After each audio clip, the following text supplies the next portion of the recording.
रखुमाई विठोबा रखुमाई विठोबा रखुमाई विठोबा रखुमाई विठोबा रखुमाई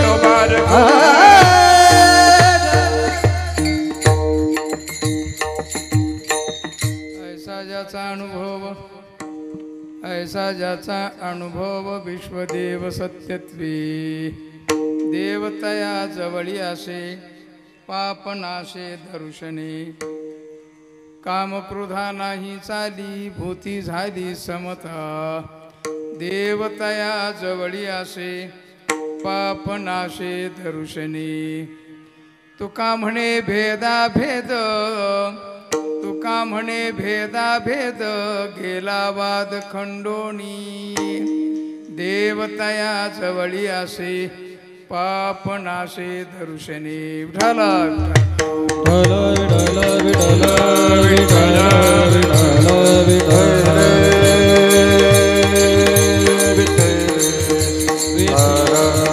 विठ्ठल विठ्ठल महायोगपीठे तटे भीमरथ्यां वरं पुण्डरीकाय दातुं मुनीन्द्रै समागत्य तिष्ठन्तमानन्दकन्दं परब्रह्मलिङ्गं भजे पाण्डुरङ्गं पाण्डुरङ्गा करू प्रथम नमन पांडुरंगा करू प्रथम नमन पांडुरंगा करू प्रथम नमन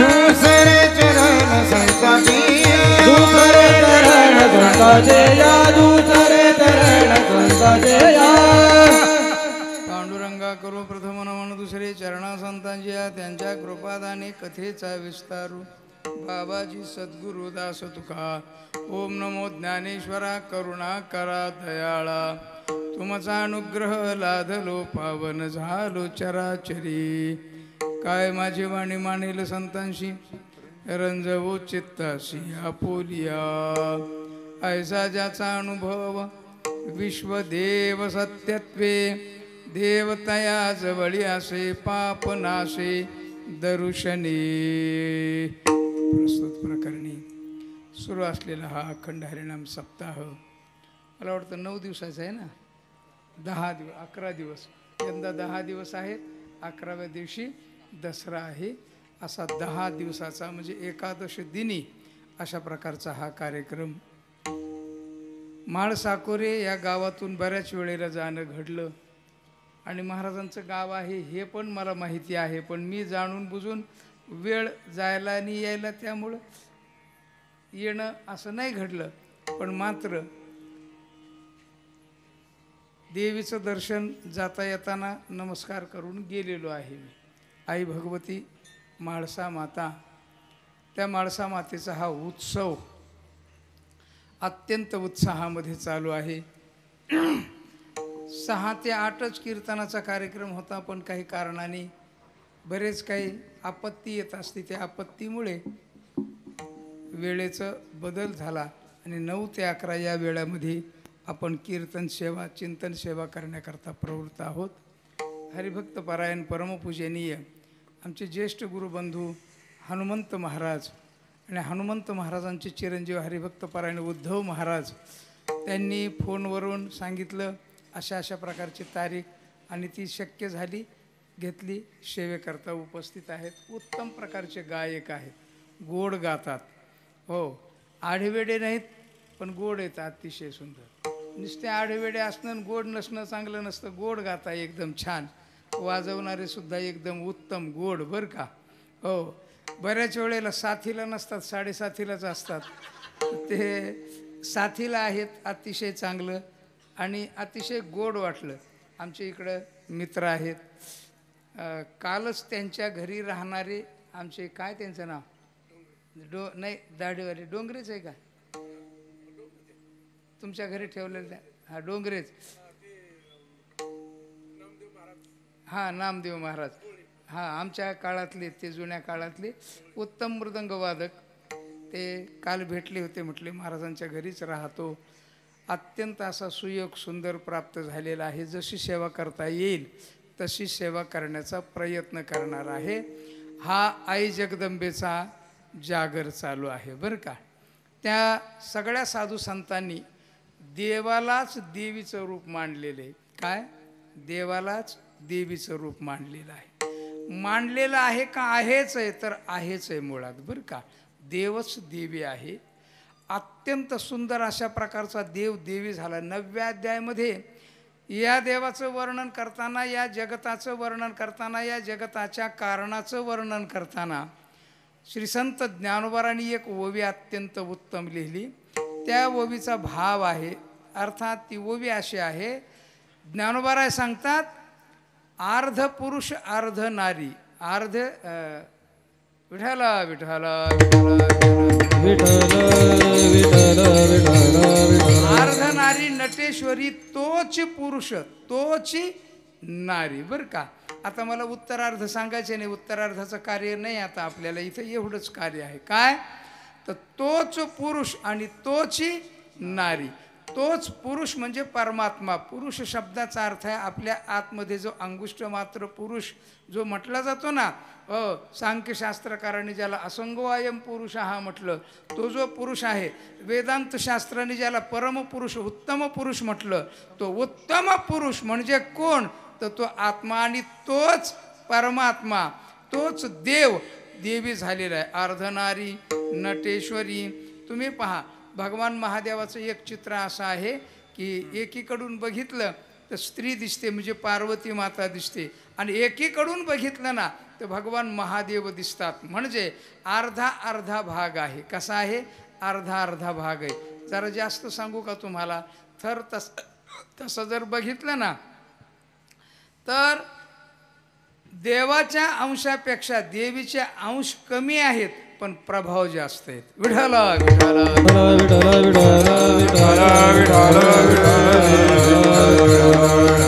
आहे की नाही?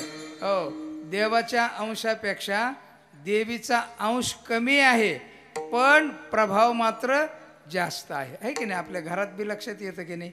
कमाई कोणाची जास्त, प्रभाव कोणाचा जास्त? तंबाखूच्या पुढील मागितल्यानंतर 2 शिव्या कोण देतं? आता तो भाग. प्रभाव देवीचा जास्त आहे, बरं का. हो, देवीचा एवढा प्रभाव आहे, किंबहुना या देवीला समजून घेतल्याशिवाय देवापर्यंत जाता येत नाही, एवढा प्रभाव या देवीचा आहे. हो, त्याचं चिंतन करताना ज्ञानोबारांनी खूप सुंदर केलेले आहे. हो, आणि एक संस्कृत या प्रक्रिया ग्रंथ आहे, अस्ति भाती प्रिय सिंधूत नामरूप लाटा भासत, अशा प्रकारचं चिंतन केलेलं आहे त्यांनी. म्हणजे अस्ति भाती आणि प्रिय हे देवाचे रूप आहेत. हे काय आहेत? हे देवाचे. नाम आणि रूप हे देवीचं आहे. नाम आणि रूप. आता तुम्ही बघा, हो हा माईक आहे, माईक. हो, हा माईक. माईक हे नाव आणि माईक हे रूप, हे कोणाचं आहे? देवीचं आहे. आणि माईक आहे, माईक आपल्याला दिसतो, आणि माईक आपल्याला कामामुळे प्रिय आहे. ह्या 3 अंश कोणाचे आहेत? देवाचे आहेत. मग देवाचे जास्त अंश आहेत का देवीचे जास्त अंश आहेत? देवाचे. पण प्रभाव कोणाचा जास्त आहे? है की नाही? हो, आपल्याला माईक पाहिजे, तो प्रिय आहे, भासतो, दिसतो आणि तो आहे, पण तरी सुद्धा हे अंश कोणाच्या लक्षात येत नाहीत. पण नाम आणि रूप हे 2 अंश काय आहेत? देवीचे आहेत, आणि ते आपल्याला दिसतात. म्हणून देवच देवी झालेला आहे. याचं चिंतन खूप श्री संत ज्ञानोबारांनी सुंदर केलेले आहेत. विठाला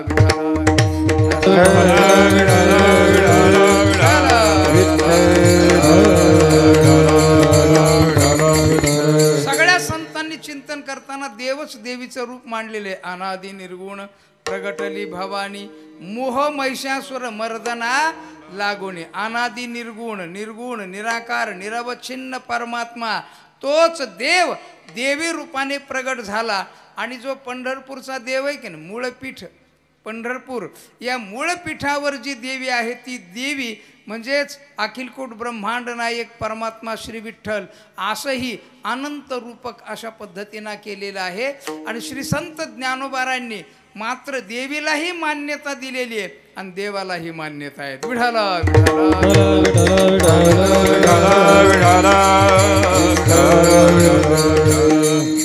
आणि खऱ्या अर्थाने तुम्हाला सांगू का, देवी असेल तरच देवाचं खरं आहे.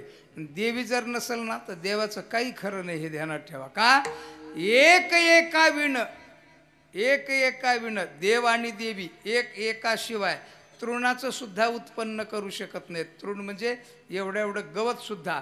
देव पाहिजे आणि देवी पाहिजे तर आणि तरच हो वस्तू निर्माण करू शकतात, जगत निर्माण करू शकतात, जगाला सुखही देऊ शकतात आणि जगाला ज्ञानही देऊ शकतात. अशा प्रकारची शक्ती म्हणजे देवदेवीची विशेषता आहे.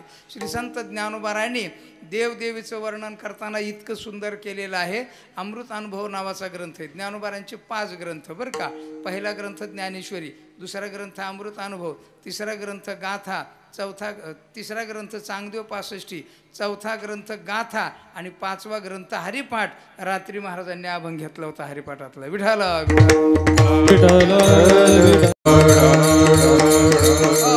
5 ग्रंथ. या 5 ग्रंथामध्ये ज्ञानोबारायांनी देवीला न सोडता मंगल केलेले आहे बरं का. ज्ञानेश्वरीमध्ये मंगल करताना नमस्कार करताना ज्ञानोबारायांनी पहिल्यांदा ओम नमो जे आद्या वेद प्रतिपाद्या याची शेवटची उभी बघा, अतिशय सुंदर आहेत. विठाल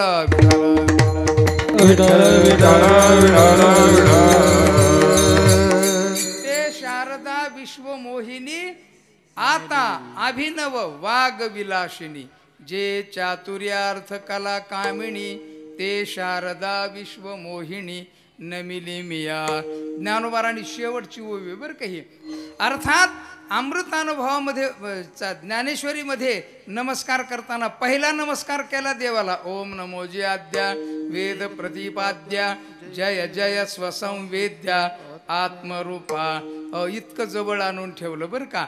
आपल्या जो आतमध्ये पुरुष आहे ना आत्मरूप तिथपर्यंत आणून ठेवलं. ज्ञानेश्वरी कठीणही आहे आणि ज्ञानेश्वरी अत्यंत सोपीही आहे. ज्ञानेश्वरी सोपी ऐकल्यानंतर कठीण वाटते अशा प्रकारची सोपी आहे ज्ञानेश्वरी. विठाला फक्त ती वाचायला सुरुवात केली पाहिजे म्हणजे किती अवघड आहे ते कळतं आणि किती सोपं आहे ते कळतं. अत्यंत सुंदर आहे बरं का ज्ञानेश्वरी. आणि ज्ञानेश्वरीचं वर्णन करताना श्री संत जनाबाई महाराजांनी केलेले ते हे माया ते हे माय असं दोन्ही पाठ आहेत त्याच्यात. ते हे माया ज्ञानेश्वरी म्हणजे ती शक्ती आहे. काय ज्ञानेश्वरी काय म्हटलं ज्ञानेश्वरीला? शक्ती शब्दाचा प्रयोग केला. अर्थात भगवान शंकराच्या समोर म्हणजे निवृत्तीनाथांच्या समोर श्री संत ज्ञानोबारायांनी शक्ती प्रगट केली म्हणजे ती ज्ञानेश्वरी. म्हणून तिला माया शब्दाचा प्रयोग केला.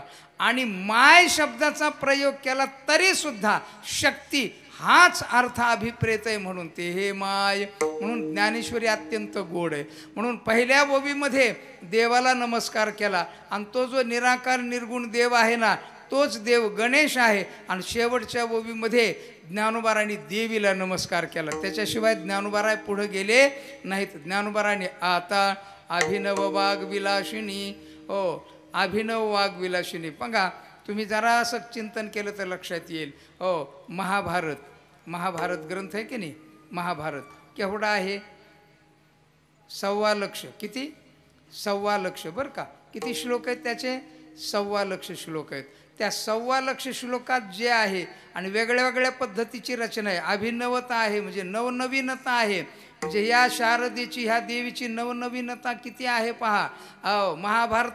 महाभारतानंतर तुम्ही पहा सगळे शास्त्र नंतर पुराण सगळे जर बघितले तर कोण? श्रीमद भागवत कथा त्यातल्या श्लोकातला आणि त्यातल्या श्लोकाचा काही साम्य वाटतं का कधी तुम्हाला? तुम्ही ऐकलं असेल. पण अभिनवता आहे म्हणजे नवनवीनता आहे. ते जाऊ द्या जुनं.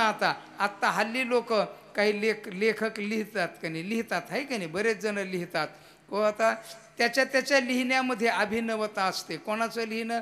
आता तुम्ही छावा कादंबरी वाचली असेल किंवा अशा ज्या मृत्युंजय वाचले असेल त्यातलं लालित्य त्यातला शब्द तो जो वाणीतून आला ना त्या देवीचं नवीन रूप आहे. ते किती नवीनता आहे. इतकी नवीनता आहे. आमचा एक मित्र कविता करतोय सध्या बरं का. त्याला म्हटलं तू काय केलं रे? त्याने कविता सांगितली. कविता इतकी सुंदर सांगितली त्यांनी. मला हसायला आलं त्याच्या कवितेचं. आणि ती कविता होती अशी: आलास तू मला वाटलंच येशील तू. म्हटलं ह्याच्यात काय नवलं, ही काय कविता आहे हो रे, तुला मला वाटलं तू आलास तू आणि मला वाटलंच येशील तू, लगेच मुस्काडात द्यावा असं वाटलं. म्हटलं तो म्हटला किती नवीन आहे, तुम्ही काय म्हणता ह्याला. अनंत अशा प्रकारचे लेखन होत आलेलं आहे. आज लिहितायत लोक, हो उद्या लिहितील, परवा लिहितील, पण अभिनवता आहे. अभिनवता कोणाची आहे, तर ही त्या देवीची आहे. कोणाची आहे, देवीची आहे. प्रत्येक प्रकृतीमध्ये वेगळ्या प्रकारचा सिद्धांत, वेगळ्या प्रकारचं वचन, वेगळ्या प्रकारची भाषा, वेगळ्या प्रकारचा भाव, अशी अभिनवता जिच्यात आहे तिचं वर्णन करताना ज्ञानोबारांची ओवी ही ज्ञानोबारांच्या ओवीचा विशेष आहे. म्हणून ज्ञानोबाराय म्हणतात, आता अभिनव वाघ विलासिनी, वाणीचा विस्तार करणारी. आता अभिनव वाघ विलासिनी, जे चातुर्य अर्थ कला कामिनी. चातुर्य अर्थ, चातुर्य आणि अर्थ ह्या दोन गोष्टी वेगळ्या आहेत बरं का. अर्थ आहे, चातुर्य आहे आणि कला कामिनी अशा प्रकारची ती आहे. आणि ते शारदा विश्वमोहिनी, म्हणून त्या शारदेनी संपूर्ण विश्वाला वाणीच्या द्वारा, ज्ञानाच्या द्वारा मोहित केलेलं आहे. अशी मोहित करणारी आहे ना, नमिली मिया, तिला नमस्कार केला. अर्थात ज्ञानेश्वरीला, हो ज्ञानेश्वरीमध्ये जवळपास पहिलं प्रकरण ज्ञानोबारांचं नमनाचं झाल्यानंतर शेवटच्या ओवीत आलं, पण अमृत अनुभव ग्रंथामध्ये पहिलंच नमस्कार केला. कधी, पहिलाच केला बरं का. हो ज्ञानोबारा किती सुंदर बोलतात पहा देव आणि देवीबद्दल. विठाला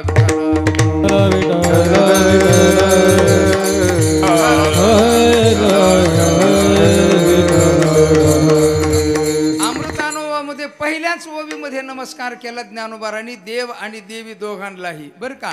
ज्ञानोबाराय सांगता बोलतात बरं का, हो ऐशी ये निरुपाधिके जगाची जिये जनिके, तिये म्या वंदिली मुळिके देवो देवी. आहे का कोणाच्या पाठ अमृतानुभवातली ओवी. आता बघा नीट ऐका, थोडंसं काय का, थोडंसं काय ऐकलं की थोडंसं एखादा दृष्टांत वगैरे सांगू आपण, पण पहिल्यांदा सिद्धांत देवदेवीचा सांगतो आणि मग पुढे चालतो. बघा ज्ञानोबाराय काय बोलतात पहा. ज्ञानोबाराय म्हणतात, ऐशिये निरुपाधिके, निरुपाधिक उपाधी रहित, काय उपाधी रहित असलेले दोघं पण. ऐशिये निरुपाधिके, जगाची जिये जनिके, जगाचे उत्पन्न करते तर ते निरुपाधिकेत बरं का. हो म्हणून संसार असा व्हावा, कसा, अशा पद्धतीचा. बायकोचा नवऱ्याला त्रास होऊ नये आणि नवऱ्याचा बायकोला त्रास होऊ नये बरं का. पण दोघांचा एकमेकाला त्रास झाल्याशिवाय राहत का, होत नाही.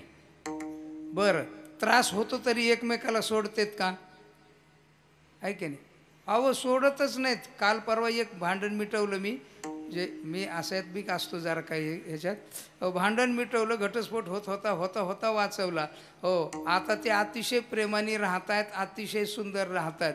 भांडण होत आहे, भांडणाशिवाय जमत नाही, एकमेकाला सोडू वाटत नाही आणि जमतही नाही, अशा प्रकारची अवस्था आहे. म्हणून देव आणि देवी कशी राहतात जसं तसं जर संसारात राहिलं ना तर तुमचा संसार परमार्थच आहे. विठाला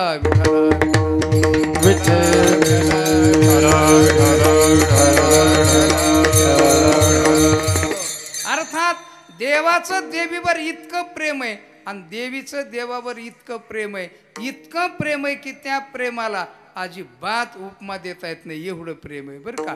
व्यवहारामध्ये बऱ्याच वेळेला ते स्त्रियांचा स्वभाव असतो आणि नवऱ्याला मधूनच विचारायचं, का हो खरंच का तुमचं माझ्यावर प्रेम आहे. आता काय सांगाल बरं, नाही म्हणेल का तो, नाही नसलं तरी नाही म्हणेल का, नसलं तरी होच म्हणेल ना. बरं हो म्हणताना त्याला किती जड जातं हे तरी तिने लक्षात घ्यायला पाहिजे की नाही. हो पण ते जड लक्षात घेत नाही, पण प्रेम त्याने फक्त एवढंच म्हणायला पाहिजे, प्रेम नसतं तर तुझ्याजवळ मी राहिलो असतो का. एवढं म्हटलं ना की चांगलं पडतं बरं का. इथून पुढे हे उत्तर चांगलं ध्यानात ठेवायचं, प्रेम नसतं तर राहिलो असतो का, असं म्हटलं ना हो आनंदी होतात. हो अतिशय. आमचा एक मित्र आहे बरं का, शाहू म्हणून पोरगा आहे.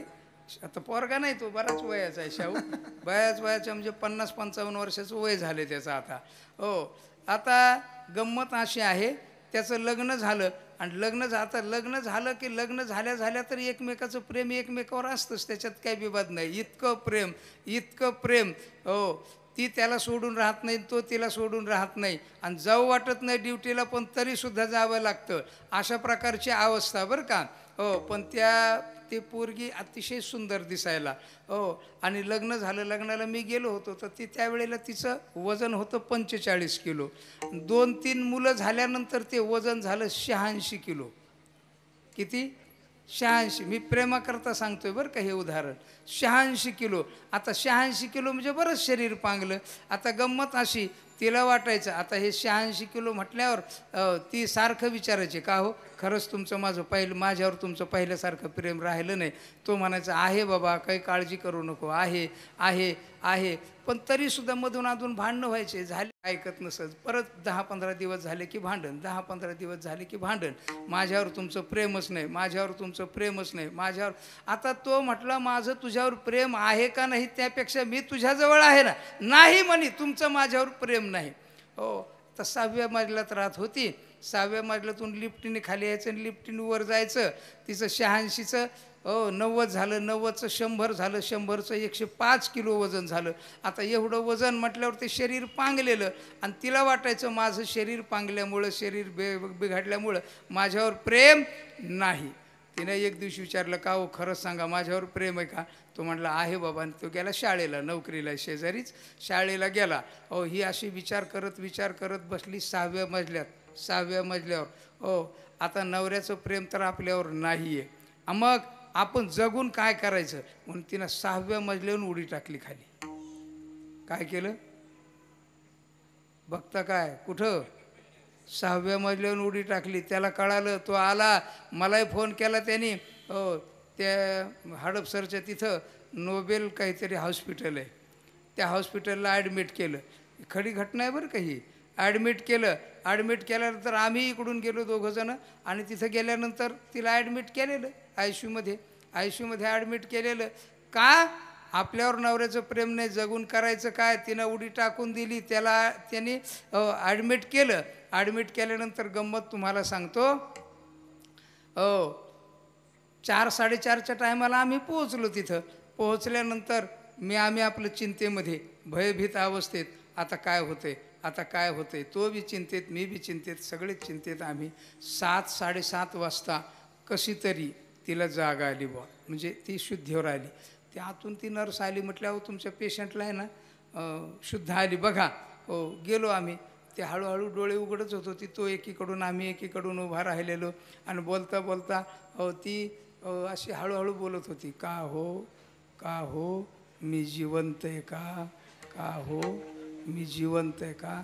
आता 105 किलोची, मी जिवंत आहे का? तो म्हटला, तू जिवंत आहे, पण ज्यांच्या 3 जणांच्या अंगावर पडली ते 3 जण मेले.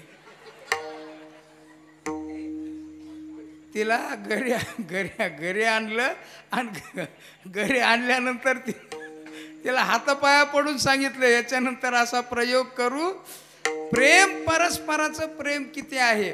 इथं देवाचं प्रेम देवीवर आहे, एवढं प्रेम आहे की काडी उत्पन्न करायची झाली तरी देव देवीवर प्रेम करतो, देवी देवावर प्रेम करते.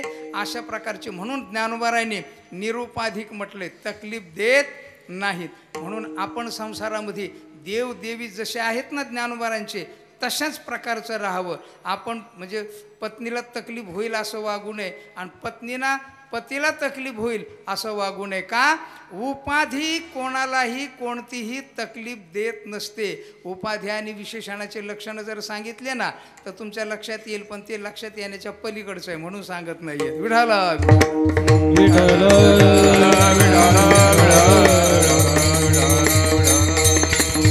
तरी सुद्धा चालता सांगतो पहा. विशेषण म्हणजे आपले धर्म विशेष्यावर घालून जे ज्ञान करून देतं ना त्याला म्हणायचं विशेषण. उदाहरण सांगतो तुम्हाला.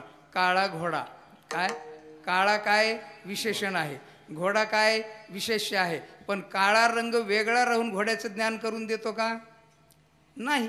काळा घोडा असं म्हटल्याशिवाय, म्हणजे काळा घोड्याला स्पर्श संबंधित करूनच, म्हणजे आपले धर्म त्याच्यावर घालतो. कोणावर? विशेष्यावर. असा संसार नसावा. विशेषण विशेष्यासारखा संसार नसावा. कसा असावा? तर देव देवी जसे निरुपाधिक आहेत ना, तसं उपाधी करता. उपाधी आपले धर्म उपहितावर घालवत नाही, तकलीफ देत नाही. उदाहरण सांगतो तुम्हाला. कान आहे की नाही, कान. कानामध्ये आकाश आहे की नाही, म्हणजे पोकळी आहे की नाही. हां, कान कान कान आपला कान बघा ना, जवळ आहे ना. हो, त्या कानामध्ये आकाश आहे की नाही. ते आकाश जे आहे की नाही, त्याला कर्ण शशकुले अवच्छिन्न आकाश म्हणायचं बरं का. ते आकाशाचं ज्ञान करून देताना हा जो चाफ आहे, आपण वेगळा राहतो आणि वेगळा राहून त्याचं ज्ञान करून देतो. काही तकलीफ आहे का? याला म्हणायचं उपाधी. तसं देवी देवाचे उपाधी आहे आणि देव देवाची उपाधी आहे. पण उपाधी असून सुद्धा एकमेकाला उपाधी होत नाही, तकलीफ होत नाही. अशा प्रकारची देवोदेवी ज्ञानोबा सांगतात. ऐशी ये निरुपाधिके जगाची ये जे जनिके ते म्या वंदिली मुळीके देवोदेवी. या जगाला उत्पन्न करणारी बरं का. माझ्या अभंगाकडे माझा प्रवास चाललेला आहे. तुम्ही म्हणताला अभंगाच्या लांब आहे, नाही जवळ आहे. मी विठाला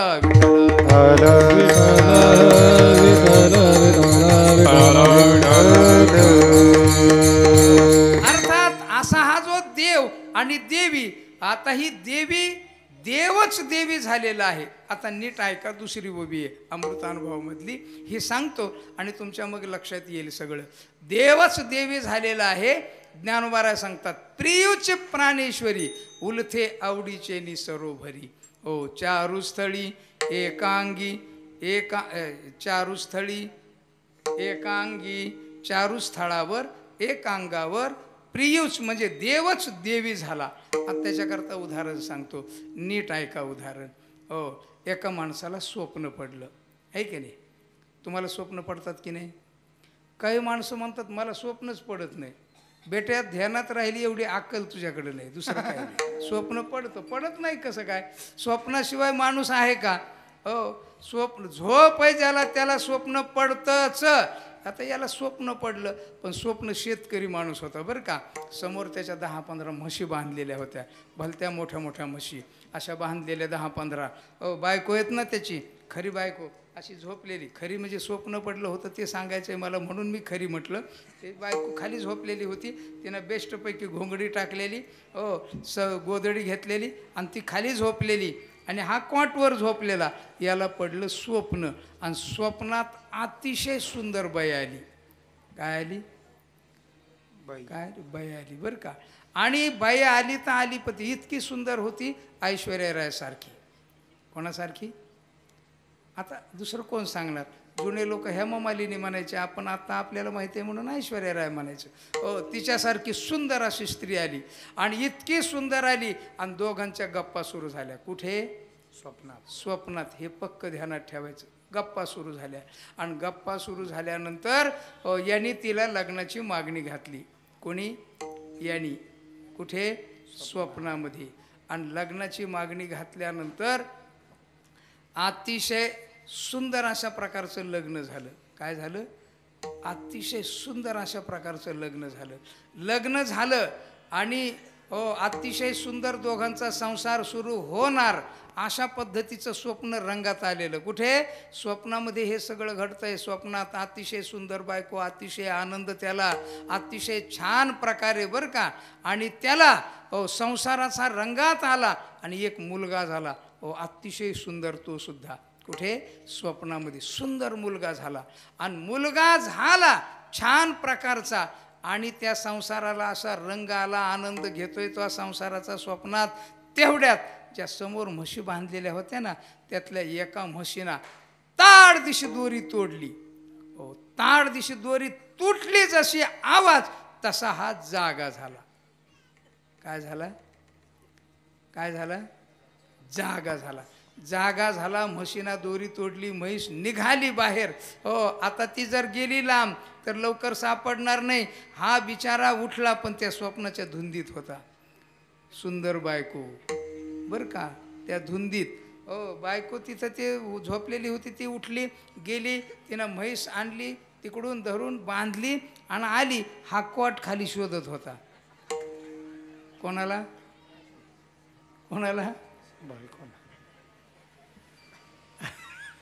स्वप्नातलीला ती कुठं गेली म्हणून इकडं तिकडं बघतो, इकडं तिकडं बघतो, इकडं तिकडं कॉटच्या खाली इकडं तिकडं सगळीकडं पोरगं नाही, बायको नाही. तेवढ्यात ती बायको आली आणि तिने विचारलं, का हो काय बघताय? काय बघताय म्हटल्यावर शुद्धीवर आला. आता जर सांगितलं ना स्वप्न असं पडलं असतं तर काय होईल त्याचं?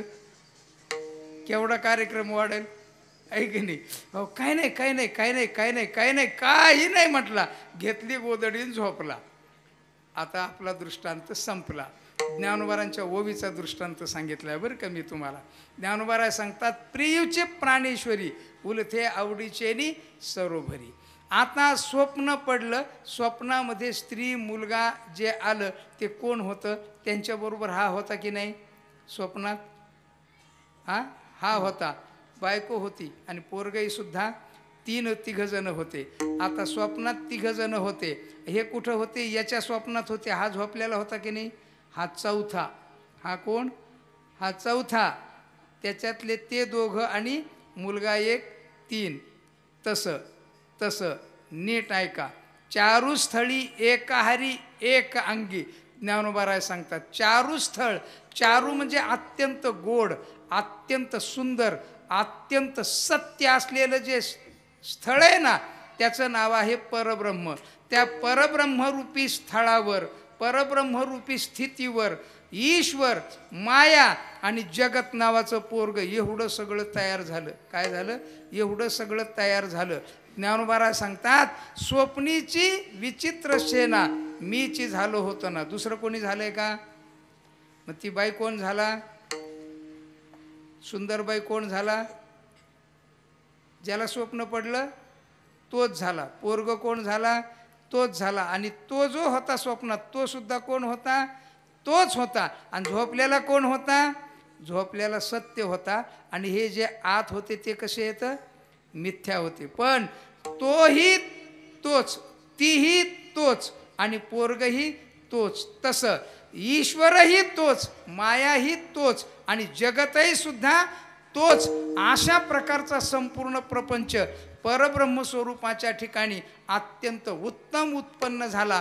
म्हणून ज्ञानोबाराय सांगतात, हा संपूर्ण विश्वभाव आहे ना तो सगळ्याच्या सगळा देव आणि देवी ह्या दोघा जणांनी एकत्र येऊन निर्माण केलेला आहे. आणि म्हणून तो जो संपूर्ण विश्वभाव तो सगळ्याच्या सगळा देव स्वरूप वाटावा अशा प्रकारची जर अपेक्षा निर्माण झाली तर काय करावं? संतांच्याकडे जावं. विठ्ठल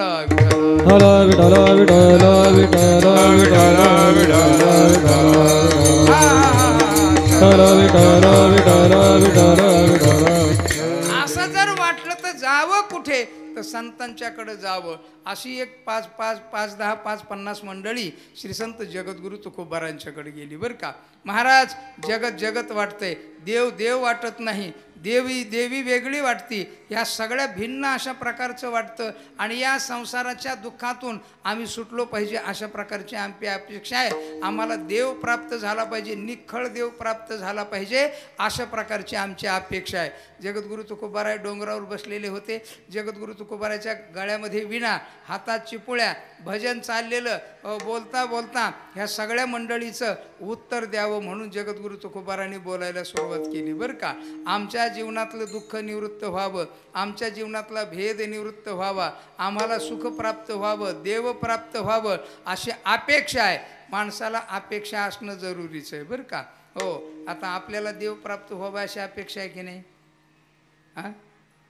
आहे की नाही? नाही आहेच आहे ना. खरं आहे, हे देव प्राप्त व्हावा ही अपेक्षा आहेच आहे. फक्त सामान्य. कशी आहे? सामान्य अपेक्षा, विशेष अपेक्षा नाही. कशा अपेक्षा आहे? ठीक आहे, झाला तर झाला, नाही झाला तर नाही झाला, जमलं तर जमलं, चाललं तर चाललं, असं नाही. झालाच पाहिजे असं नाही. आपल्याला उत्कट इच्छा पाहिजे. उत्कट इच्छा असली ना तर संत देव देतातच, त्याच्यात काही विवाद नाही. नाथ महाराजांच्याकडे एक माणूस आला. गोष्ट सांगतो तुम्हाला, सिद्धांत बरं का.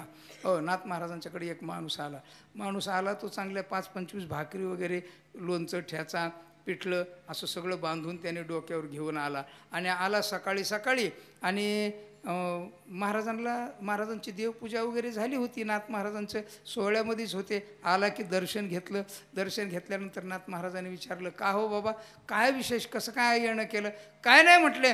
अहो म्हटले तुम्ही देव देता असं कळालं मला. हो म्हटले देतो देव. हो मग मला देव पाहिजे याच्याकरता मी तुमच्याकडं आलो बरं का. नाथ महाराजांनी बघितलं याला देव पाहिजे, भाकरी फिकरी बांधून आलाय व्यवस्थितपैकी. हो आणि देव पाहिजे म्हणतो. महाराज म्हटले देव पाहिजे मग आजचे दिवस थांबावं लागेल. अहो महाराज लई काम होतं. म्हणलं हा काम होतं तिकडं कामाकडे जायचं आणि देव पाहिजे काय? देव घेऊन कामाला लावायचा काय? काय धोरण आहे याचं? महाराज म्हटले अहो आजच्या दिवस थांबावं लागेल तर उद्या देतो देव. म्हटलं काय हरकत नाही, एक दिवस थांबतो. मी भाकरी बांधून आणलेल्या आहेत. बेस्टपैकी जेवण वगैरे केलं. झोपला. संध्याकाळी झोपला. सकाळी महाराजांनी उठवलं त्याला. उठ, हो घे पळी भांडं तांब्या वगैरे धोतर वगैरे घे, चल गंगेला स्नानाला जायचं. आता गंगेला भलता पूर आलेला आहे. हो त्यावेळेला पूर नव्हता, छानपैकी पाणी होतं. नाथ महाराजांनी त्याला घेतलं बरोबर आणि बरोबर घेऊन गेले आणि सांगितलं शेजारी इथं उभा राहा, इथं उभा राहा. असं उभा राहा म्हटल्यानंतर उभा राहा. कपडे वगैरे काढून गंगेमध्ये एवढ्या पाण्यात गेले आणि इतक्या पाण्यात जाऊन उभा केलं आणि उभा करून त्याला सांगितलं हे बा मी म्हणतो 1 की लगेच बुटकी मारायची, 2 बुटकी मारायची, वर यायचं, परत 3, परत 4, अशा 5 बुटकुळ्या मारायच्या. म्हटलं काय अवघड नाही, ठीक आहे. हो महाराजांनी त्यांना म्हटले 1 म्हटल्याबरोबर त्यांनी बुटकी मारली. वर आले दोघे जण. हो महाराजांनी 2 म्हटलं, बुटकी मारली पण त्यांनीच मारली, महाराजांनी बुटकीच मारली नाही. महाराजांनी त्याला तो खाली गेला ना तसा वरून दाबून धरला मुंडक्याने. नाथ महाराज पैलवान होते बरं का. एक युद्ध जिंकलं होतं नाथ महाराजांनी. कुठे?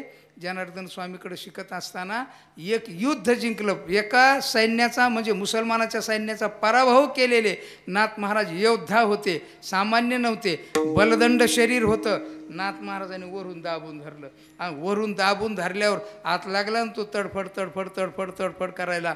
हो इतका वेळ दाबून धरलं, मरणार नाही आणि मरायची अवस्था निर्माण होईल इथपर्यंत दाबून धरलं आणि आत्ता सोडलं. तसा हुसळून वर आला. नाक डोळे वगैरे फुटले, पुसले. त्यांनी बघायला सुरुवात केली. का महाराज तुम्ही काय माझा खून करीत होते का काय? महाराज म्हटले नाही, तसं नाही. तुला आता विचारतो, मी दाबून धरलं त्यावेळेला कसं वाटत होतं? कसं वाटत होतं? गंमत झाली बा तुमची. तुम्हाला दाबू का? नाही नाही, मी तुला दाबल्यावर कसं वाटत होतं सांग. कधी बाहेर येणं असं वाटत होतं. ज्या वेळेला तुला असं वाटेल ना कधी देव भेटेल त्यावेळेला ये म्हणे जात. ही अशी सामान्य इच्छा आपल्या सगळ्याला आहे, फारशी मोठी इच्छा नाही आहे. देव भेटला पाहिजे. भेटला तर भेटला, जमलं तर जमलं, कांद्यात आला तर कांद्यात, देवात आला तर देवात, वारीत आला तर वारीत, जमलं तर जमलं, नाहीतर नाही भेटला तर काही फरक पडत नाही. अशी सामान्य इच्छा उपयोगाची नाही. उत्कट इच्छा पाहिजे. अशी भूक लागली पाहिजे, अशी तहान लागली पाहिजे की प्राण व्याकुळ झाले पाहिजेत. महाराज सांगतात विठाला विठाला काही बिरडे फुटील, काही तो स्वामी भेटेल, युगाहुनी वडील निमिषमानी, ही अवस्था निर्माण झाली पाहिजे. देव जर भेटला नाही तर माझा प्राण जाईल, हो प्राण जाईल, अशा प्रकारची अवस्था निर्माण झाली पाहिजे. ही मंडळी सगळी तिथं गेली. कुठं? हो नाथ महाराजांच्या जगद्गुरु तुकोबारांच्या पुढे. आणि अशी उत्कट इच्छा होती त्यांना. आणि उत्कट इच्छा असलेले जे मंडळी आहेत हो त्यांनी जगद्गुरु तुकोबाराला विचारलं, महाराज आम्हाला देव भेटलाच पाहिजे, देव भेटलाच पाहिजे, कुठे भेटेल? महाराजांनी त्याचा पत्ता अचूक स्वरूपात पहिल्या चरणात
विश्वदेव सत्ये विश्वदेव सत्ये विश्वदेव सत्ये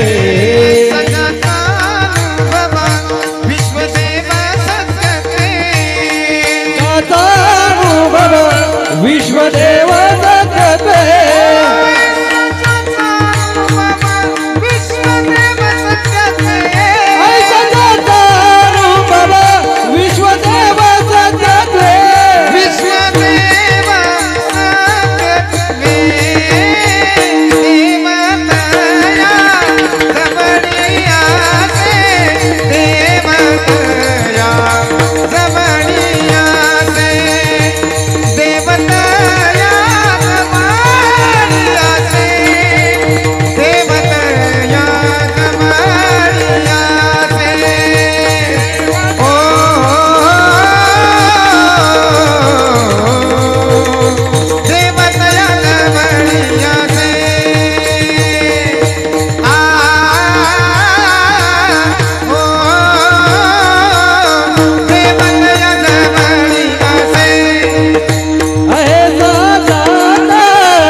यांच्याकरता एकदा टाळी वाजवा.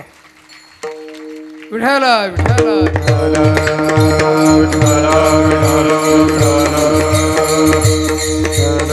जगद्गुरु तुकोबारांनी उत्तर दिलं की ज्याला विश्व म्हणजे देव देवीचा हा जो पसारा आहे तो संपूर्णच्या संपूर्ण निर्विशेष देव स्वरूप वाटतो ना त्याच्याकडेच तुम्हाला देव भेटेल. ऐसा ज्याचा अनुभव. कसा अनुभव? विश्वदेव सत्यत्वे. हो, सत्यत्वानी विश्व हे देव आहे असं ज्ञान झालं पाहिजे. आपल्याला विश्व विश्व वाटतं. हो, स्त्री स्त्री वाटते, पुरुष पुरुष वाटतो, घट घट वाटतो, हर एक पदार्थ वेगळा वेगळा वाटतो. हे नाही, हे संपूर्ण विश्व विश्व पदार्थ. विश्व शब्दाचा अर्थ काय? श्री संत ज्ञानोबारांनी 18व्या अध्यायात जाऊन विश्व शब्दाचा अर्थ सांगताना असा सांगितलेला आहे. हो, देव मनुष्य स्थावरू या नाव जगडंबरू. देव मनुष्य आणि स्थावर म्हणजे स्वर्गातले देव बरं का. हो, मनुष्य आणि स्थावर संपूर्ण अर्थात त्याला त्रिभुवन, त्याला चतुर्दश भुवन अशा प्रकारची प्रक्रिया निर्माण केलेली आहे. असं जे ही त्रिभुवन आहे ना हे संपूर्णच्या संपूर्ण विश्व आहे काय तर देव स्वरूप आहे. विश्वदेव विश्वदेव वाटावा.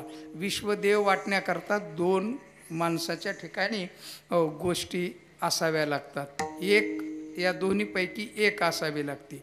एक तर ज्ञान असावं लागतं किंवा एक तर भक्ती असावी लागते. 9व्या अध्यायामध्ये ज्ञानोबारांनी भक्तियोग सांगताना ज्ञानोबारा सांगतात जे जे भेटे भूत ते ते मानिजे भगवंत हा भक्तियोग निश्चित जाण पा माझा. हो, ज्ञानोबारांनी अतिशय महत्त्वाचा संदेश दिलेला आहे बरं का. हो, आपल्याला आहे ना हो निदान नाही वाटलं तर मानायला काय हरकत आहे, मानायला पाहिजे बरं का. म्हणजे जो मनुष्य आहे ना जर देव आहे असं मानायला लागलो ना आपण तर काय होईल माहिती आहे का, आपले द्वेषमत्सर कमी होतील. हो, काम क्रोध कमी होतील. त्यामुळं परस्पराच्या संबंधामध्ये निंदा करणं कमी होईल. काय होईल? निंदा. आता हल्ली माणसं आहेत ना इतके भारी येतं तोंडावर रामकृष्ण हरी म्हणतात आणि मागं गेला हो याचं काय सांगताय, ह्याच्या एवढा नालायक कोणी नाही, इथून सुरुवात करतात बरं का. हो बरं, हे काय म्हणजे गावातच होतं असं काही नाही, हे हरिभक्ती लोकांच्या मध्ये सुद्धा फार होतं बरं का. हो, एक कीर्तन करून गेला की दुसऱ्या कीर्तनाला आला की कालच्या कीर्तनकाराची निंदा करतो. अशा प्रकारच्या अवस्था आहेत. आणि रोजच्या कीर्तनकाराची टाळ करी इथले इथले नाही हो, पण पहा तुम्ही हो, आज काय मेळच जुळला नाही बरं का हो. बुवा काय पिऊन आलता काय कोणाला माहिती. इथून सुरुवात करतात लोक. कीर्तन जर रंगलं नाही, बरं वाटलं नाही ना, याचा अर्थ निंदाच आहे. हे काय याचं कारण आहे? आपली देवत्व बुद्धी माणसाच्या ठिकाणी होत नाही. परस्परामध्ये देवत्व बुद्धी निर्माण झाली पाहिजे. जे जे भेटे भूत, भूत शब्दाचा अर्थ प्राणी मात्र बरं का हो. हर एक प्राणी हो. अर्थात आपल्या या हिंदू धर्मामध्ये हर एक व्यक्तीच्या ठिकाणी, हर एक पदार्थाच्या ठिकाणी देवत्वाची भावना. म्हणूनच तर हो आपल्याकडं पहा देवाची व्याप्ती तर अतिशय सांगितलेलीच आहे. त्वमर्कस्त्वम सोम, त्वमसि पवनस्त्वम हुतवह, त्वम अर्कः त्वम सोमः त्वम हुतवह. अर्थात या सगळ्या ज्या गोष्टी आहेत ना, देव आहे ही भावना रुजवलेली आहे हिंदू धर्मामध्ये बरं का. कोणामध्ये? हिंदू धर्मामध्ये ही भावना रुजवलेली. म्हणून भूमीचं पूजन केलं जातं हो, वायूचं पूजन केलं जातं, पूर आला तर पाण्याचं पूजन. अर्थात पूजन का करायचं त्याचं कारण देवत्वाची भावना जागृत राहिली पाहिजे घरामध्ये हो. आपल्याकडं लहान मुलींची पूजा केली जाते. किती? लहान मुलींची. तुमच्याकडे करतात का? लहान मुलींची हो. आत्ता या नवरात्राच्या काळामध्ये आमच्याकडं म्हणजे आळंदीला वगैरे परिसरामध्ये अशा 9 मुली, त्या 9 मुलींची पूजा करायची. त्यानंतर त्यांना वस्त्र वगैरे द्यायचे, कपडे वगैरे छान द्यायचे, खाऊला पैसे द्यायचे, छान सुंदर भोजन करायचं आणि त्यांना प्रत्येकाला दंडवत घालायचा. दंडवत घालून दर्शन घ्यायचं. ही जी भावना आहे ना, ही देवत्वाची भावना रुजवण्याकरता हे आपले जे सण आहेत ना, नवरात्र उत्सव किंवा दिवाळी, हर एक सणामध्ये देवत्वाची भावना वाढीस लागावी. आणि हीच गोष्ट भक्तीच्या बाबतीमध्ये ज्या वेळेला भक्तियुक्त अंतकरण होतं देवावर, त्यावेळेला सगळ्यांच्या ठिकाणी, सगळ्या भूतमात्राच्या ठिकाणी देवदेवी अशा प्रकारचा भाव निर्माण होतो. आणि तो होणं, देव सांगतात सर्वश्रेष्ठ स्वरूपाची भक्ती आहे माझी बरं का. हा भक्तियोग निश्चित जाणपा. आणि किती सोपा उपाय. प्रत्येकाला देव म्हणून नमस्कार करायचं. शत्रू असला तरी देव म्हणून, मित्र असला तरी देव म्हणून, वाघ असला तरी देव म्हणून, कोल्हा असला तरी देव म्हणून, आणि चोर असला तरी देव म्हणून हो. पण त्या टायमाला नाही करायचं हो. जसा अर्थात देवत्व भावना जागृत झाली पाहिजे. हा महत्त्वाचा भक्ती सिद्धांत आहे बरं का. हा भक्ती सिद्धांत. आता दुसरा ज्ञान सिद्धांत आहे. ज्ञान सिद्धांत काय? आता नीट ऐका, एक दृष्टांत सांगतो. त्या दृष्टांताचा मी प्रश्न विचारतो, त्याचं उत्तर द्यायचं तुम्ही, किंवा नाही दिलं तरी माझं मीच देतो. फक्त तुम्हाला विचारतो म्हणजे मग बरं वाटेल तुम्हाला जरसं हो. एका माणसाला दोरीवर साप भासला. काय झालं? दोरीवर साप भासला. साप दोरी पडलेली होती पण त्याला दोरी दिसलीच नाही. बरं, दोरी जर सगळी दिसली तर साप दिसेल का? नाही. दोरी अजिबातच दिसली नाही तर साप दिसेल का? नाही दिसणार बरं का. मग साप दिसला तर कसा दिसला साप?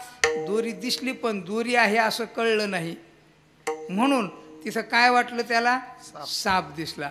आता तो साप हो आणि जोरात आरडला, एकदम साप म्हणून जोरात आरडला. असलेला साप पळत पळत गेला. एक जण बॅटरी आणली, त्यांनी दाखवलं हो, बॅटरी आणली. दुसऱ्यांनी काठी आणली डोक्या एवढी बरं का हो. दोराची या उरगा डांगा मिळविता पैगा, केला तो वावुगा शिणूची होय. एकाने काठी आणली आणि कुठे साप, कुठे साप हो. तो ज्याला भासला होता तो म्हटला हा काय साप? तो म्हटला हा साप नाही, ही दोरी आहे. नाही म्हटलं आत्ता दोरी आहे पण मघाशी साप होता. काय होता? मगाशी साप. मगाशी जर साप होता तर तो गेला कुठे? गेला कुठे हो? तो गेला का कुठे? नाही. मग काय झाला? तो दोरी रूप झाला. ज्याच्यावर भासला होता तद्रूप झाला. तसं देवाच्या एका अंशावर किंवा देवावर हे संपूर्ण जगत प्रतीतीला आलं आणि हे जगत हो सगळ्याकडं देव भावनेनं पाहायला लागलं. आता जगत नाही, आता देव आहे या भावनेनं, म्हणजे ज्ञानाने मनुष्याच्या अंतःकरणामध्ये हे संपूर्ण जगत देव आहे अशा प्रकारची ज्ञानस्थिती होत असती हो. म्हणून तो काय या जगताकडं बघताना बोलतो. श्री संत ज्ञानोबा सांगतात हो, वासुदेव सर्वमिती सहमात्मा सुदुर्लभ, हे समस्तय श्री वासुदेव ऐशा प्रतिती रसाचा ओतला भाव, म्हणून भक्ता माझी राव ज्ञानी या 21वा अध्याय. विठाल विठाल विठ्ठल हरी त्याला विश्व विश्व न दिसता हे संपूर्ण विश्व देवरूपाने दिसतं बरं का. जसा ज्याचा चष्मा असेल तशा प्रकारचं त्याला दिसत असतं. एकाची म्हैस खातच नव्हती. ते गावातल्या सरपंचाला कळालं याची म्हैस खात नाही ना तर ही मरणार. मग सरपंच फार हुशार होता. त्यांनी केला आणि त्या चष्म्यावरच्याला सांगितलं म्हशीला बसली एवढा हिरवा गार चष्मा तयार करून दे बरं. त्याने बेस्ट चष्मा तयार करून दिला आणि त्याने आणला आणि त्या म्हशीला लावला. जी म्हैस खायला लागली ती म्हैसच आणि जे खायला लागली महाराज अशी लठ्ठ झाली का तिला सगळा चारा हिरवा दिसायला लागला. चष्मा बदलला की जग दिसायचं बदलतं. म्हणून आपला चष्मा भक्तीचा असावा किंवा ज्ञानाचा असावा. दोन्हीतला एक असेल ना तर आपल्याला संपूर्ण जगत देवस्वरूपाने दिसत असतं. जगद्गुरु तुकोबाराय सांगतात तो ज्ञानी पुरुष आहे त्याला संपूर्ण विश्व देवरूपाने भासतं आहे, देवरूपाने दिसतं आहे. त्याच्याकडे तुम्ही गेलात ना तर तुम्हाला देव मिळेलच. विवाद नाही. दुसरं चरण देवत या जवळी असे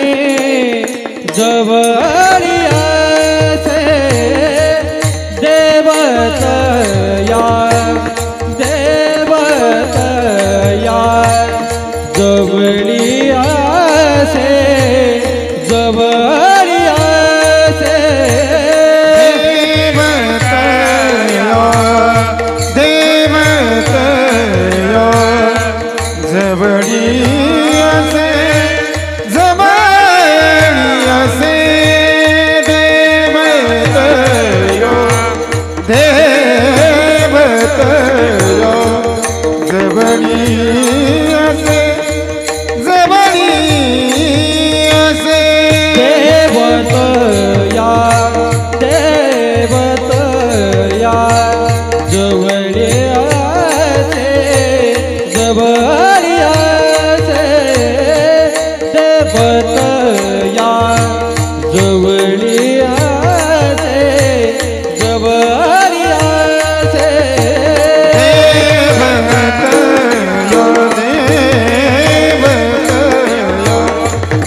पापनाशे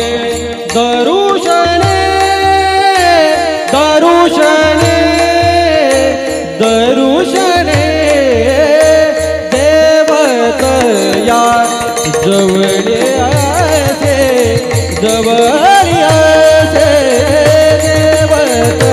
या जवळे असे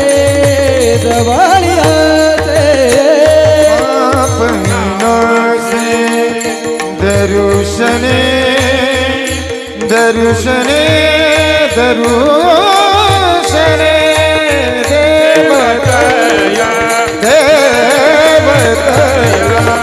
जवळिया देवतया जवळिया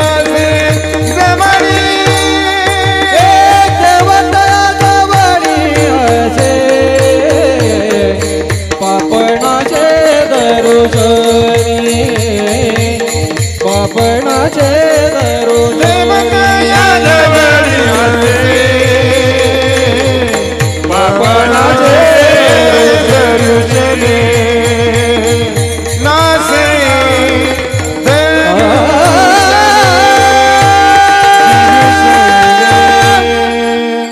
महाराज सांगतात देवतया कोणाच्या जवळ आहे. विश्वदेव सत्यत्वे अशा प्रकारचा अनुभव ज्याचा आहे अशाच व्यक्तीजवळ अशाच संतांच्या जवळ भक्तिज्ञानाने संपन्न असलेला परिपूर्ण देवस्वरूपाने जगताला बघणारा देव तयाजवळी असे.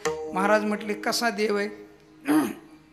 महाराज म्हटले निर्गुण निराकार आहे, सगुण निराकार आहे आणि सगुण साकार. कसा जसा पाहिजे ना तुला तशा प्रकारचा देव त्याच्याकडे आहे. देव तयाजवळी असे. म्हटले महाराज देव त्यांच्याजवळ आहे हे बरोबर आहे. ते देव देतील का? म्हटले ते देव देण्याकरताच आहेत, दुसरं काही नाही. देव दिलेला आहे त्यांनी, देव देण्याकरताच आहे. तसं नाही महाराज. आता देव देतील पण आमचा अधिकार आहे का देव घेण्याचा? आम्ही पापी आहोत, पापी आहोत. मग आमचं कसं काय? महाराज म्हटले काही काळजी करू नका. तुम्हाला आहे ना पाप निवृत्तीपूर्वक देव देण्याची शक्ती त्याच्याकडे आहे. विठाला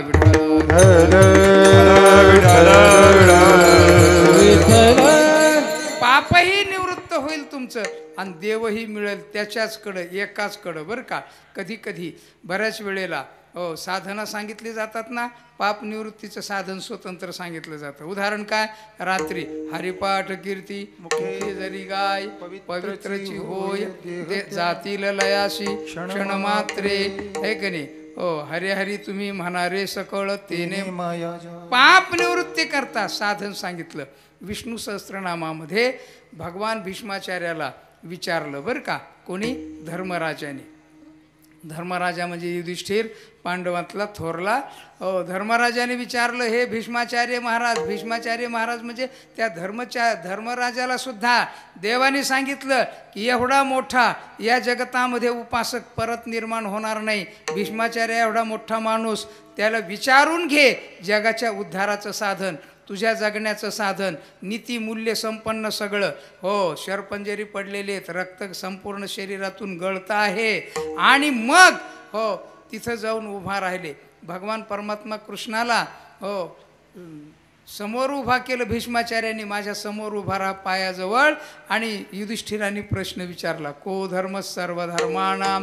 युधिष्ठिरवाच किमेकं दैवतं लोके किं वाप्येकं परायणं स्तुवन्तः कं कमर्चन्तः प्राप्नुर्युर्मानवा शुभम. को धर्म सर्वधर्माणां? सर्वधर्माणां को धर्म? श्रेष्ठ कोणचा धर्म आहे असा? सांगा भीष्माचार्य महाराज. आणि मग भीष्माचार्यांनी सांगायला सुरुवात केली बरं का. भीष्म उवाच जगत्प्रभुं देवदेव मनन्तं पुरुषोत्तमं स्तुवन्नाम सहस्रेण पुरुषः सततोत्थितः तमेव चार्चयन् नित्यं भक्त्या पुरुषमव्ययं ध्यायन् स्तुमन्नमस्संश्च यजमानस्तमेव च. हे विष्णू सहस्त्रनाम आहे. 1000 नाव आहेत देवाची याच्यात बरं का. वारकरी संप्रदायामध्ये अशा विशेष काही गोष्टी आहेत. त्यातलं एक विष्णू सहस्त्रनाम. तुम्हाला वाटतं ना सर्पदंश होऊ नये, जगद्गुरु तुकोबाराची बाळ क्रीडा वाचायची. तुम्हाला वाटतं ना आपण सहज सहज सुव्यवस्थित जगावं, खूप कमी तकलिफीमध्ये चांगला संसार चालावा, बाळ क्रीडेचं पारायण करायचं. हे सांगतो तुमचे संसार नीट होण्याकरता बरं का. संसारसुद्धा या अभंगामध्ये ताकद आहे अशी, तशी हे सुद्धा. द्रव्यप्राप्ती पाहिजे का तुम्हाला? द्रव्यप्राप्ती तुम्ही विष्णू सहस्त्रनाम 11 दिवस अनुष्ठान पद्धतीनं एकही श्लोक न चुकता आणि मन इकडं तिकडं न जाता करा. 11 दिवस, रोज 11 दिवस, रोज 11 पाठ करायचे आणि 11 दिवस करायचं. 11 दिवसानंतर तुमच्याकडे संपत्ती यायला सुरुवात होईल. हे विशेष आहे याचं. विठाला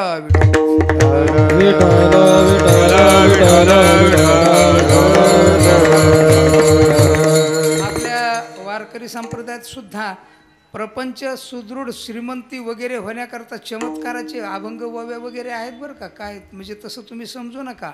एवढं सोपं वारकरी संप्रदायातलं म्हणजे उगं भिकारी असतात असं नका समजू. एवढं श्रीमंत हे की तुम्हाला जर धनप्राप्ती, विष्णू सहस्त्रनाम 11 दिवस रोज 11 पाठ करायचे. स्वच्छ जागा सारवायची, गोमूत्राने पवित्र करायची, आसन टाकायचं आणि मृगासनावर जर केलं ना तर मोठी साधना होते. ही असं विष्णू सहस्त्रनाम. मला ते नाही सांगायचं नव्हतं, मी मधीच सांगितलं तुम्हाला हे, पण त्याची गंमत सांगतो. पाप निवृत्तीचं साधन सांगितलंय काय भीष्माचार्यांनी. पाप निवृत्त होईल संपूर्ण.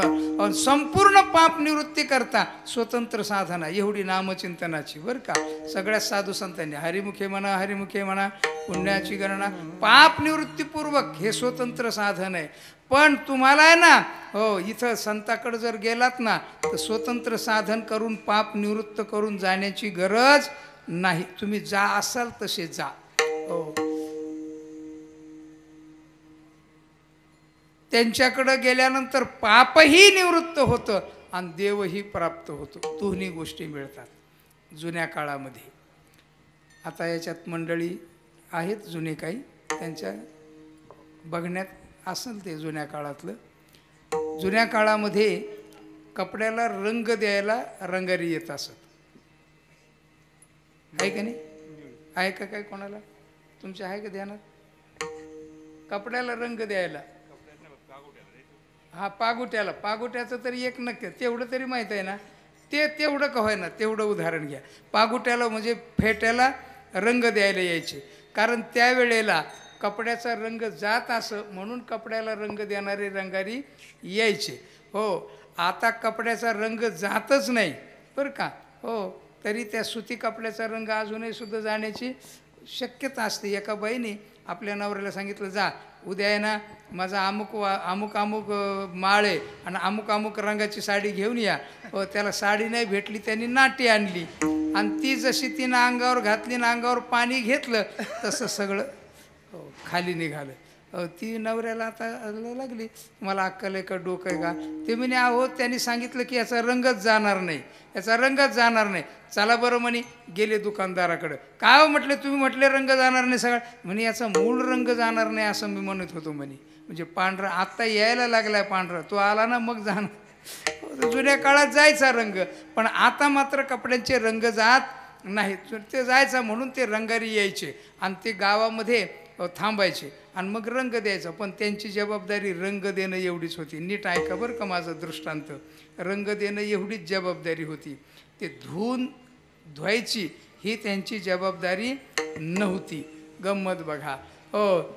धुवून आणलं तर जुन्या काळामध्ये साबणही कमी होत्या. त्यावेळेला एक साबण होती सनलेट.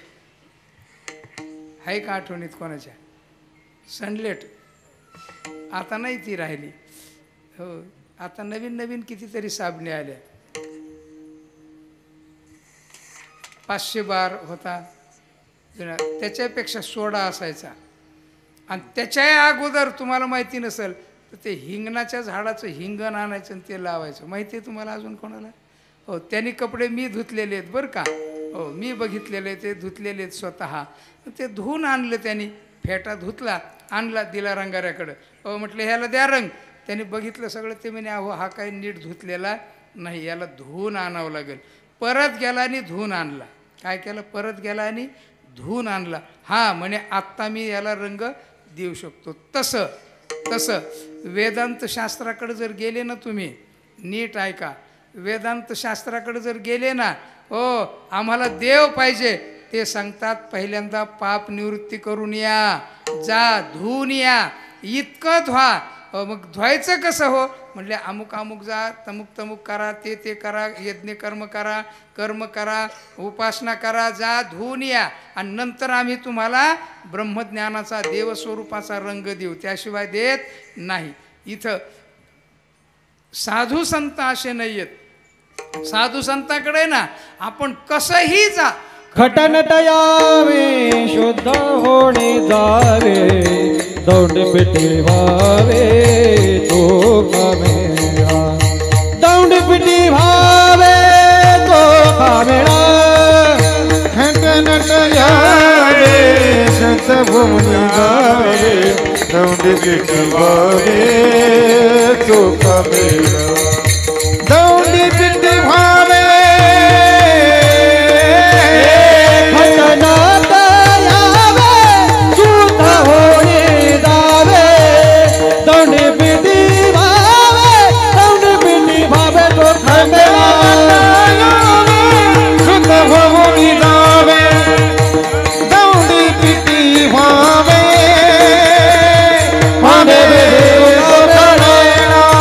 हे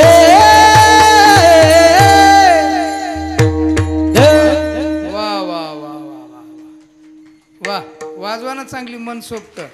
वा वा वा. विठाला विठाला विठाला अटनट यावे शुद्ध होऊन या जावे दवंडी पिटी भावे चोखा मेळा. एक दुसरी गोष्ट तुम्हाला सांगतो. ज्ञानोबारांच्या ज्ञानेश्वरीचं वैशिष्ट्य सांगताना महाराज सांगतात, ज्ञान होय अज्ञानाशी ऐसा वरया टिकेशी. ज्ञानेश्वरी म्हणजे श्री संत ज्ञानोबार आहे. त्यांच्याकडे गेले ना, अज्ञानी माणसाच्या पाप निवृत्तीपूर्वक ज्ञान होतं आणि त्याला संपूर्ण विश्व देव स्वरूप दिसतं. अशा प्रकारची ताकद संतांची. म्हणून तुम्ही संतांच्याकडे जा. तुम्ही जरी पापी असाल ना, तुम्ही गेले त्यांचं दर्शन घेतलं की दर्शनाची गरज नाही, दर्शनाची गरज नाही. महाराज सांगतात पुण्यवंत व्हावे घेता सज्जनाची नव्हे. माणसाला काही काही व्हावं वाटतं बरं का. माणसाला वाटतं डॉक्टर व्हावं, वकील व्हावं, पण पुण्यवान व्हावं असं वाटतं का? असं नाही वाटत प्राय हा बरं का. हो, डॉक्टर व्हावं, वकील व्हावं, सरपंच व्हावं, आमदार व्हावं, खासदार व्हावं, इकडं परमार्थात आल्यावर गायक व्हावं, वादक व्हावं, आहे की नाही, दिंडी मालक व्हावं. दोघं आम्ही दिंडी मालक आहेत. हो, दिंडी मालक होणं म्हणजे फार सोपं काम. हो, मला वाटतं याच्या वेळा अवघड दुसरं काही नसेल, आहे की नाही. सगळ्यात अवघड. लोकाला तिखट जास्त झालं तरी जमत नाही, मीठ जास्त झालं तरी. पंक्तीवाला म्हणतो माझं नाव बारीक कसं आलं. हो, तू पंगत लहान दिलीस. अर्थात काय व्हावं वाटतं, काही व्हावं वाटतं माणसाला. कीर्तनकार व्हावं वाटतं, वादक व्हावं वाटतं, गायक व्हावं. हो, पण पुण्यवान व्हावं हे वाटत नाही. महाराज सांगतात व्हावं वाटलं पाहिजे, पुण्यवंत व्हावे असं वाटतंय का? महाराजांनी विचारलंय बरं का प्रश्न, असं वाटतंय का तुम्हाला? मग तुम्ही काय करा. घेता सज्जनांचे.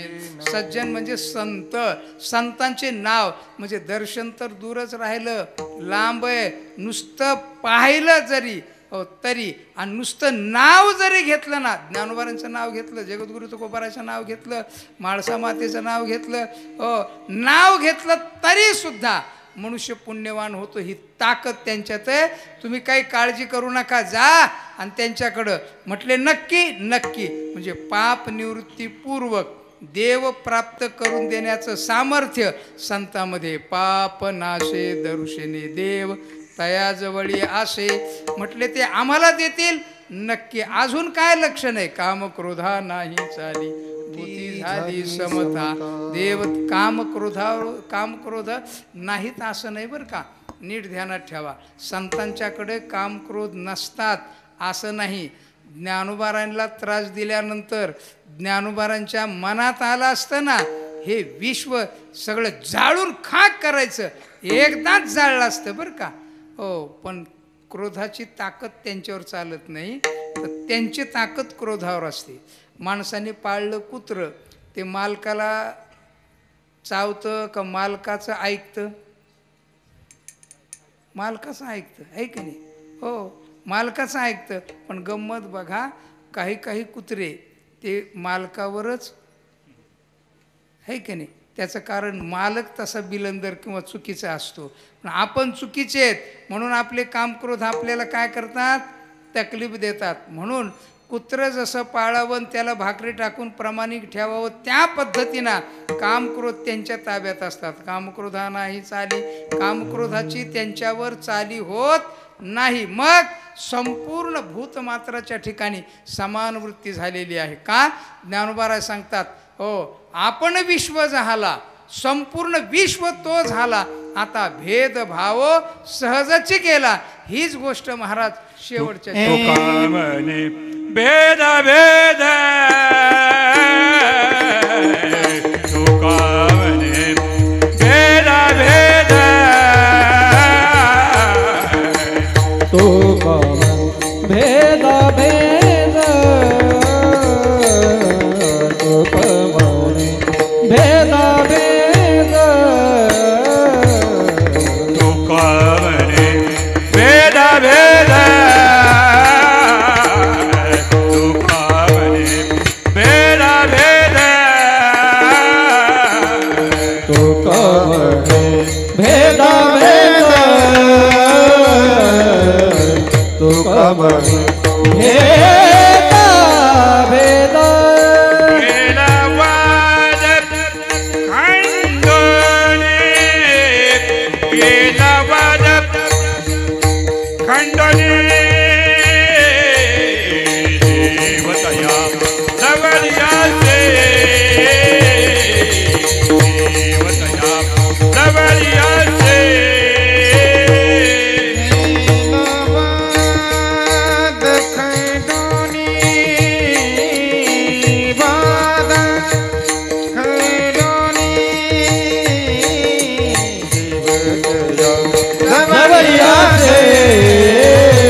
पापनाशी दरुशनी दरुशनी दरुशनी दरुशनी पापनाशी पापनाशी पाप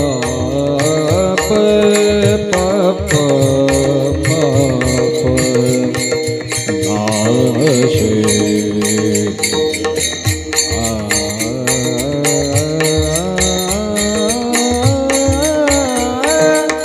पापनाशी दरुशनी दरुशनी दरुशनी पापनाशी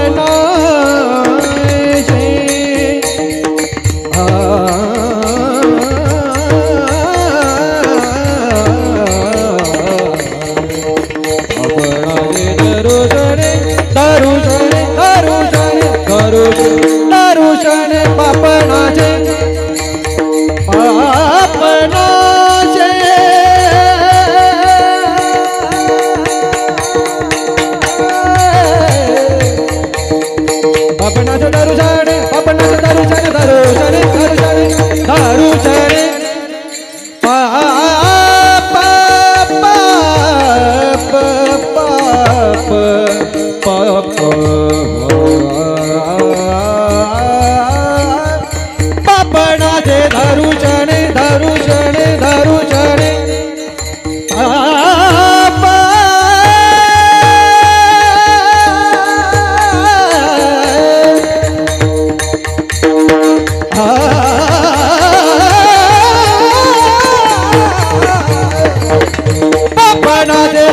दरुशने दरुशने दरुशने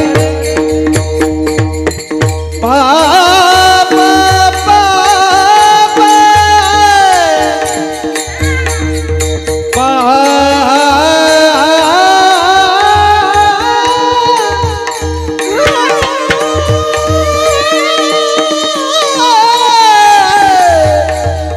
पापणाचे दरुशने पापणाचे दरुशने दरुशने देवतया जबडियाचे देवतया जबडियाचे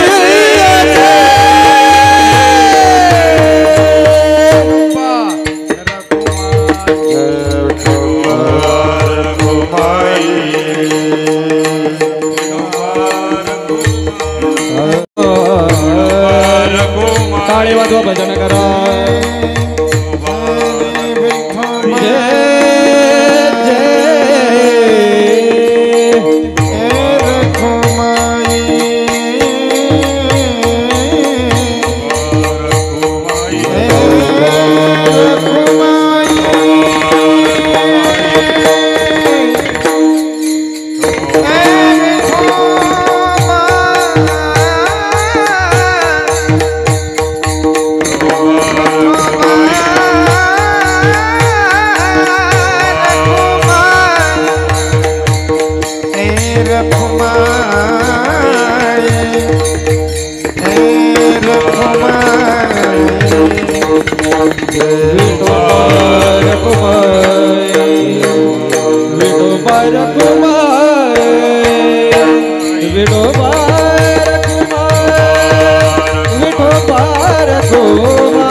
कुंडली करविठ श्री ज्ञानदेव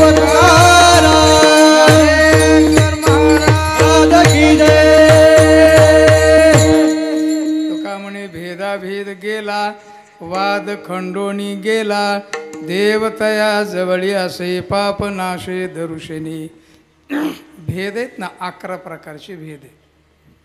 जीव जडादी 5, स्वगत सजातीय, देशकाल वस्तू 6 आणि 5 11 भेद आहेत. या 11 भेदाची निवृत्ती झाली आणि ही निवृत्ती होते कशाने तर विश्व देव आहे. अर्थात हे विश्व जे झालेलं आहे ना ते देव आणि देवी एकत्र मिळून झालेले. त्यामुळं आपल्याला आत्ता हे जे प्रतीतीला येते नामरूपात्मक जगत ते संपूर्णच्या संपूर्ण म्हाळसा मातेचं आहे आणि आस्तिभाती प्रियत्व रूपाने देव त्या देवीला धारण करून आहे. म्हणून आपण अत्यंत सुंदर अशा प्रकारचं, काही माणसं कितीतरी सुंदर असतात, त्याचं रूप नाव सुंदर असतं, आस्तिभाती प्रियत्व त्याला धरून आहे. अर्थात हा जो आनंद आहे सगळा हा दोघं मिळून आनंद आहे, एकट्यात आनंद नाही. देवाला सुद्धा एकट्याला करमलं नाही. एकलेन कंठेची म्हणून या येणे केली निर्माण, म्हणून दोघं आहेत ना आनंद आहे. म्हणून त्या पारनेरला एक संस्था आहे, पारनेर तालुका आहे ना, तर तिथं पूर्णवाद, हा पूर्णवाद म्हणजे काय, त्यांना ब्रह्मचारी माणूसच मान्य नाही आहे. काय त्यांना ब्रह्मचारी माणूसच मान्य नाही. पूर्णता काय, देव आणि देवी म्हणजे लग्न केलं ना स्त्री आणि पुरुष तरच पूर्णता, नाही तर पूर्ण नाही. मग ब्रह्मचारी वाईट आहे का, त्यांना वाईट आहे असं म्हणत नाहीत पण मान्य नाही त्यांना. अर्थात पूर्णवाद. तसा देव देवी आनंद येतो केव्हा, लग्नात किती आनंद असतो, लग्नात तसा लग्नातच असतो त्या मानाने, पण आहे की नाही, पण दोघं आहेत म्हणून आनंद आहे. आणि दोघं आहेत देव आणि देवी म्हणून हे विश्व, आणि हे विश्वच तर देव बघायला लागला ना मनुष्य तर आनंद ही आनंद आहे, त्याला तोच आनंद आहे. आत्मनिएव आत्मनस्तुष्ट स्थितप्रज्ञ, तोच त्याच्याच आनंदाने परिपूर्ण स्थितीला प्राप्त होईल अशा प्रकारची अवस्था आहे. हे कोण देतं तर फक्त संत देतात. म्हणून महाराज म्हणतात देव तया जवळी असे पाप नाशे दरुशने, त्यांचा स्वभाव काय आहे. काम क्रोधा नाथ महाराजांच्या अंगावर येवण 108 वेळेला थुंकला, पण तरी सुद्धा प्रसाद देवणी, बर का.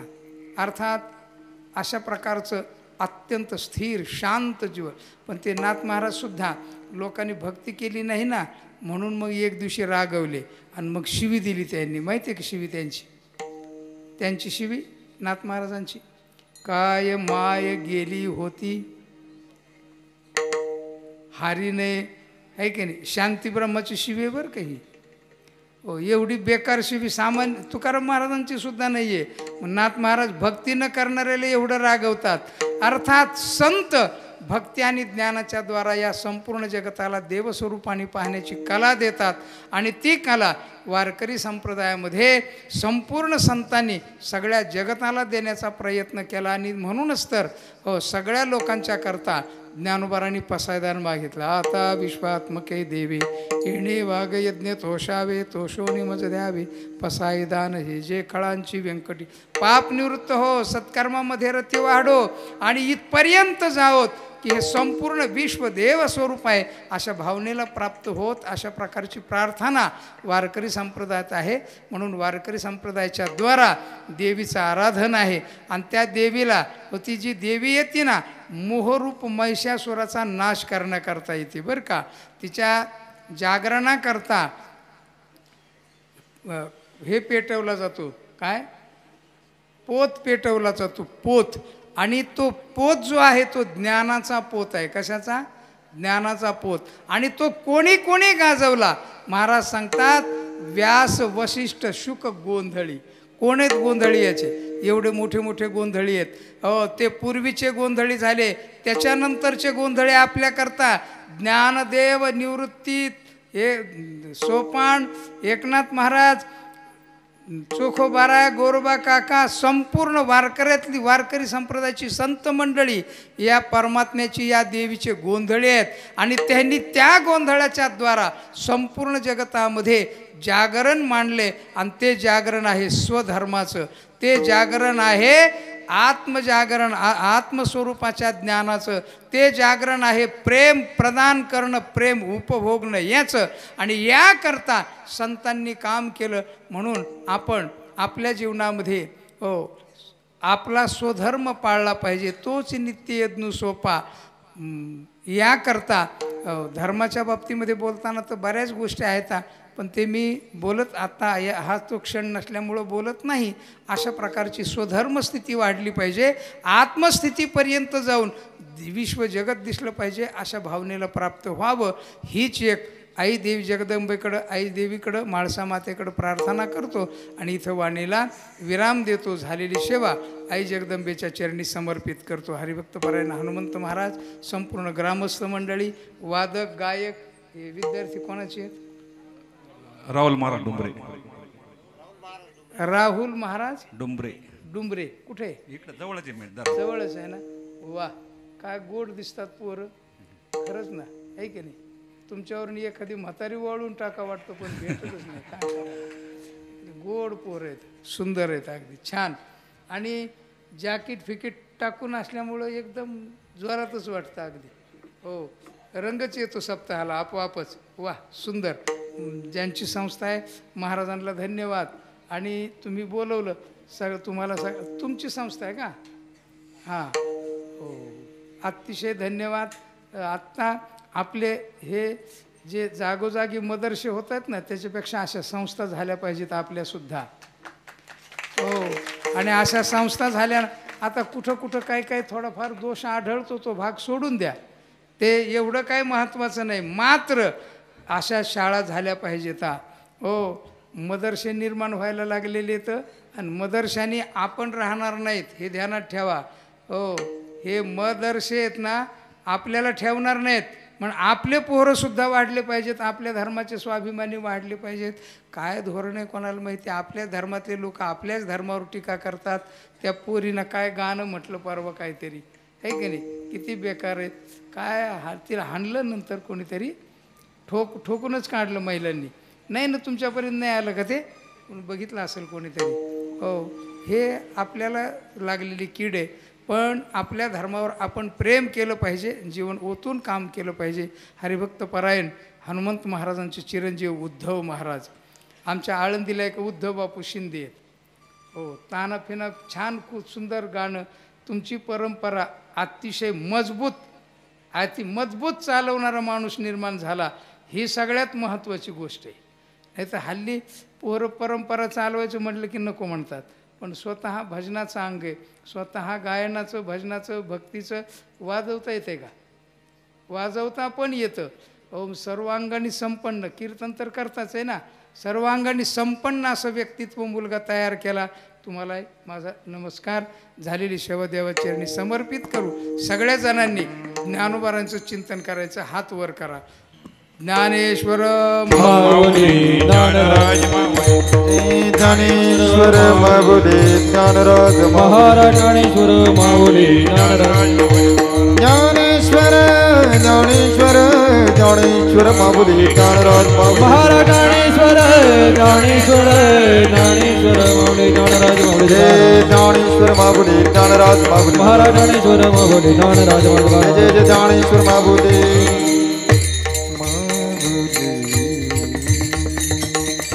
वा, अतिशय छान सुंदर अशा श्रोते कोणी झोपले नाहीत, हे सगळ्यात मी माझं लक्ष होतं झोपले नाहीत. हो, नाही तर थोडंसं जरा लय विनोद नाही झाले तर झोपतात लोक, पण इथं मात्र सवय चांगली आहे. आणि रात्री बाबांचं कीर्तन झालं, बाबाचं तर माझ्यापेक्षा जास्त अवघड असते. मी तरी सोपं करून सांगतो, बाबा लय अवघड बोलतात, पण बाबांच्या कीर्तनात झोपले नसताना का झोपले? हो.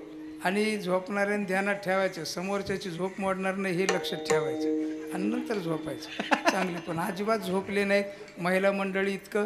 हो, तुम्हाला सांगतो, या नवरात्रामध्ये एक जर कुंजिका स्तोत्र म्हणून एक स्तोत्र आहे. काय? कुंजिका स्तोत्र. हे तुम्हाला आपल्या मोरे बापू आपले याचे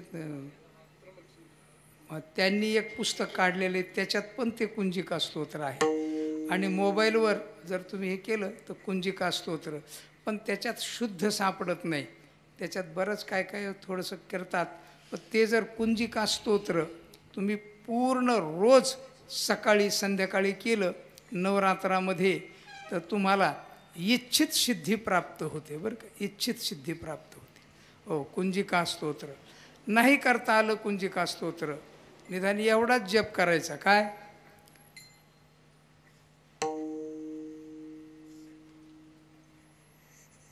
आय एम ह्रीम क्लीम चामुंडाय विच्चय, एवढाच. बरं का, विच्चय नमः सुद्धा म्हणायचं नाही.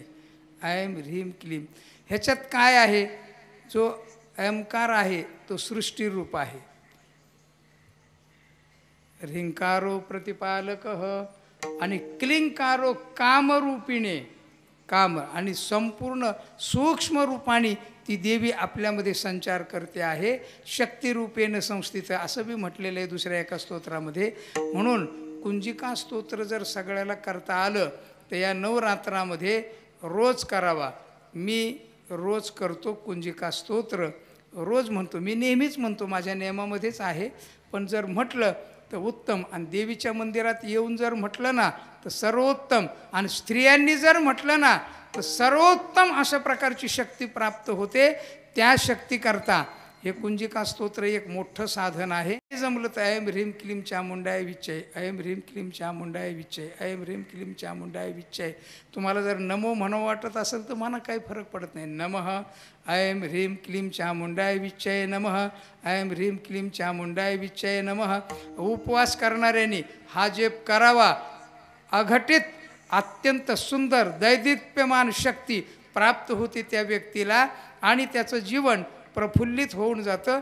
अशा या स्तोत्रांची शक्ती आहे. ती देवी कृपा करावी आणि त्या देवीनं आपल्यावर कृपा करून हे विश्वदेव आहे अशा स्वरूपाचं भासावं, अशा स्वरूपाचं दिसावं, हीच प्रार्थना तिच्याकडं करू. आपण या ठिकाणी थांबू. जय विठ्ठल, जय जय विठ्ठल, विठ्ठल जय जय विठ्ठल, जय